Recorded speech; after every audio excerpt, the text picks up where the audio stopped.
Hello everybody and welcome back to Red Eagle Politics. Make sure you guys like this video down below and subscribe to the channel if you are new.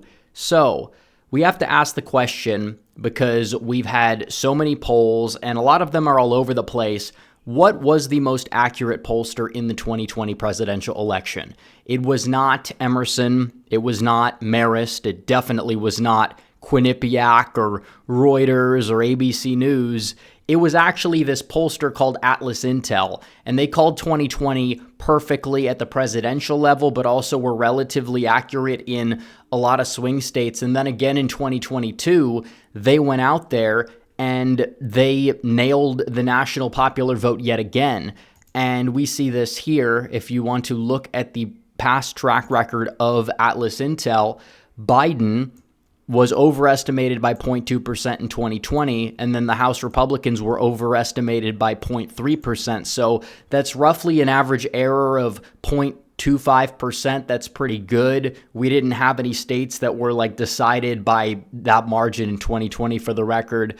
And when you look at AtlasIntel and what they're showing currently, nationally, they are showing Donald Trump is currently leading right now by 3 percentage points in their latest poll. And we covered this extensively, but again, national polling, we'll see what their final result is. The swing states are going to be what determines the outcome of this election. And we're going to be looking at their polls because they just dropped their swing state polling drop. This has been long anticipated. I'm going to show you guys what they say. But first, really quickly, I have to tell you guys about my merch store over at shop.redeaglepolitics.com, because we are about 5 weeks out of the 2024 presidential election. Why not get some merchandise? We got the best sellers. We got the Make Cats Safe Again designs. We got t-shirts, tank tops, coffee mugs, you name it. We have the Trump iconic design, including the iconic black mug where you have the design on the front and on the back. You have the inspirational quote. That's my favorite mug. On top of it, we've got the old designs, the America First design. We got the Red Eagle Politics design as well. And for a limited time, you can get free shipping on orders above $50 in the United States. Everything is made in the USA. It's American made. It's high quality. I'm not just saying that. I was impressed when I first, ordered my own merchandise. High quality. And we're doing a deal for a limited time. You buy one, you get 20% off. So let's say you want to get the Trump iconic bullet design shirt and you want the matching mug, or maybe you want to switch it up, mix and match, you guys can do so.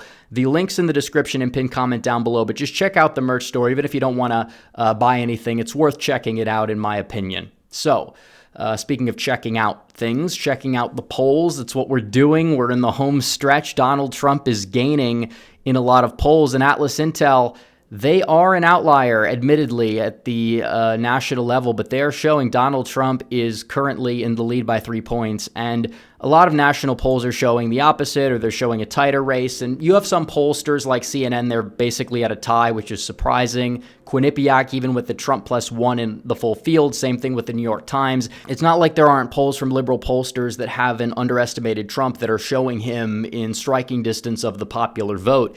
The average is Kamala Harris by 2, give or take, and she's kind of got this response bias thing that's kind of wearing off a little bit as we get more polling, and she's being, inflated by Morning Compost and all these other polls. But again, if she leads by 2, that's not enough to win the Electoral College, plain and simple. And the AtlasIntel poll, will it be accurate? It's an outlier. That doesn't mean outliers can't be accurate, but we do have an intriguing point of data here. Party ID. Look at this, because this has been a historically accurate indicator. The third quarter party ID, which means do you identify as a Democrat or a Republican? It nails the popular vote every time. You can see this here. It was D+8 in 08 when Obama won it by 7.2. D+4 in 2012 when Obama won by 4. D+3 in 2016 when Hillary Clinton won the popular vote by 2. It was not enough to give her the election, of course. And then 2020, it went to D+5. Biden won the popular vote between 4 to 5 percentage points. And now it is R+3. What does this mean? Does it mean we can get a Trump popular vote? I think it's possible, but Gallup, they're underrated. They're overlooked. They used to be the gold standard for decades at the presidential level when it comes down to polling. And right now they're showing that Republicans in the party ID, they're in good shape. And we analyzed this in 2022, and I think they came up with, R+4, and Republicans won the generic ballot by, close to 3. So, I mean, it's a little harder in midterm years, but it's not that far off is the main point. And it's been more accurate than polling in 2020, in certain other years like 2012, 2016. It's been a more accurate metric nationally. And if Republicans really have that lead of 3 points, that's huge, because I've always said Donald Trump, if he gets 48% of the popular vote, period, he's probably winning the election. It means that Harris is probably below 51, might even be below 50, depending on the third-party vote total at the end of the day. And it means in the swing states, he's probably getting a little bit higher, like 49. If he gets 49 in every swing state, he probably wins those swing states. So that's kind of a metric. And in terms of the swing states, we got the polls, and we have to talk about the polls because we have seen a lot of polls in the Sun Belt, and they show, well, Donald Trump's in a great position right now in North Carolina, Georgia, Arizona. Pennsylvania is like a dead heat. We've seen countless polls with a tied race there. And Wisconsin and Michigan, Harris has a narrow lead, but not good enough. And we've heard internal polling looks horrendous for the Democrats in the Rust Belt. They're kind of still trying to, shake up their campaign. They're already starting to, the wheels are coming off the wagon. And we'll see what happens down the stretch. There's a lot they have going for them. They do have those high propensity voters, so we need to get people out and voting for sure. We need to find every voter possible. Make it a landslide because you never know. But one thing I'll say is these swing state polls from AtlasIntel, good for Trump. Good for Trump. And there are some wonky results that I'll try to analyze as well. But in the Rust Belt, which they were more accurate than most other pollsters in 2020. Pennsylvania, Trump leads by 3, which is more in line with conventional wisdom. Donald Trump, do you think he would do better in a good macro environment for him among white working class voters than he would against Kamala Harris, or a bad macro environment for him against Biden like 2020? Obviously, the answer is the former. And that's why you look at Pennsylvania, he leads by 3. Michigan, he leads by 3. Wisconsin, he leads by 2. I don't know if Michigan's going to be the reddest of the 3. I don't know what the deal is there. But for some reason, Nevada, he's a little bit underwater there. Arizona and Georgia, he still leads in those states. He's leading them. He's close to 50% in those polls. And the one thing I will say about these polls is I think that it's a good thing that they have so few undecideds, because you get some of these other polls like out of Pennsylvania, Harris 48, Trump 43. It's like, okay, more than 43% of Pennsylvanians are committed to voting for Donald Trump, period, right now, whether he wins or he loses. When you look at North Carolina, though, it's Harris by 2.4, and that's strange because you're not going to get a result ever that would have Trump winning Michigan by 3.4 and North Carolina by 2.4. They're kind of the opposite states in a way, where it would take a really good year for a Republican to win Michigan, and it would take a really good year for a Democrat to win North Carolina, but still they'll be somewhat close at the federal level. We know that. But again, Harris does have problems in places like Dearborn. Is she getting the black turnout necessary? If she's not doing that in Michigan, she's also not doing that in North Carolina. There's nothing else to it. And no, reverse coattails do not exist. Josh Stein could win by 80 points. He's not going to eat into the margin for Donald Trump. If Trump loses North Carolina, that's going to be on Trump. It's not going to be on Mark Robinson. Presidential races are more important. It's kind of a terminally online take. Reverse coattails have been laughed out of the room every time people brought him up. Oh, Obama in Missouri in 2012 because Todd Akin, who was a nationally reviled candidate in the eyes of the public, he lost the state by 15 points to a deranged, now resist lib on MSNBC named Claire McCaskill, but Romney actually expanded his margin of victory over McCain's in the state by like 9 points, and some other nearby states that are similar, he didn't expand by that much. So it's not a one-to-one comparison. You can't make that comparison. And reverse coattails, once again, don't exist. We thought that maybe Sununu could help Trump in New Hampshire in 2020. Obviously, I predicted Trump would lose New Hampshire, but I was clearly wrong about the Sununu help. And we were also wrong about Dr. Oz helping Mastriano, and I don't know how much Oz was hurt by Mastriano, but again, the reverse coattails did not exist in that situation either, and they definitely don't exist here. So in terms of the AtlasIntel polls, there's an explanation for North Carolina in my book. One is there's a hurricane going on. That also might impact the results in Georgia, but I could see a close Georgia even if Trump, runs away with a state like Pennsylvania, just because Georgia, it's less elastic. The demography is less favorable for Republicans there. Similar thing in Arizona. It's possible, you could have trends kick in. Trump would still win all those states, but North Carolina, that's an eyesore, and that's really an outlier. Nevada as well, to an extent. It's possible they're just not polling the state correctly because it's a very hard state to poll.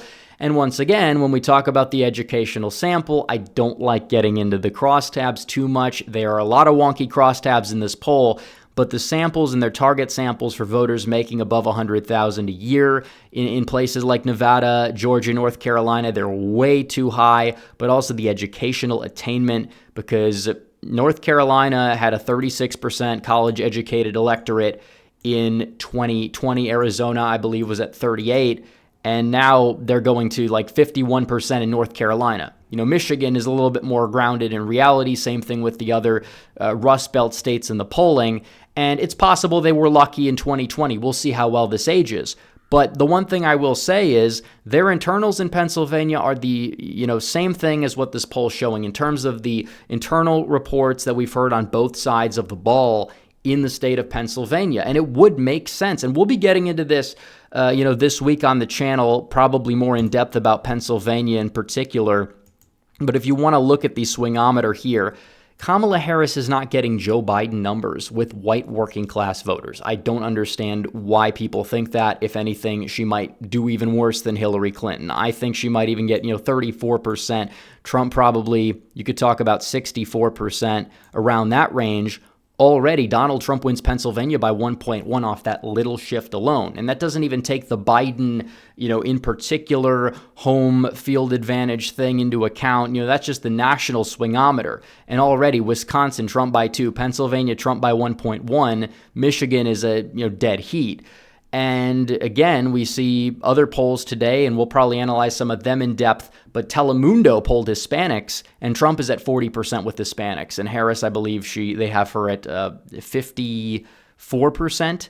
And when you look at that, it's like, that's insane, because the Hispanic vote in Telemundo has been underestimating Trump when they poll. It was 19% in their poll back in 2016. It was 26 or something in 2020, and Trump got, I believe, 5 to 10 points higher than that. Just assuming he hits the baseline, even if all the undecideds go to Kamala Harris or whatever, you look at that, Donald Trump, he would gain enough to win Nevada, Arizona. It all adds up. So you're looking at that here. It's very unlikely North Carolina, given the data we have from the mail-in requests, given other things we have, party registration data, even the mainstream media polling out of North Carolina.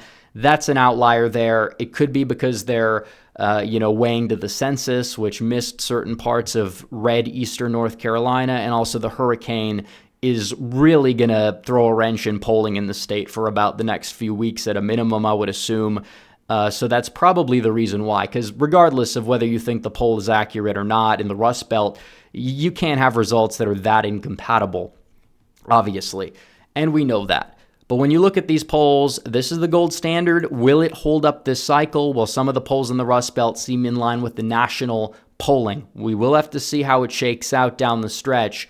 But Donald Trump, could the polls be underestimating him in the Rust Belt again? I think the answer is a resounding yes. In terms of the national vote, maybe a little bit. In terms of the Sun Belt, I think it depends on the state, but he's in a good position regardless to go out there and win this November. But we got to get out and vote to make it happen. So anyways, guys, thanks for watching this video. Like this video down below, comment down below, subscribe to the channel, hit the bell for notifications so you never miss another video. Follow me on social media. The links are all in the description down below, and I will see you guys in the next one. Red Eagle out.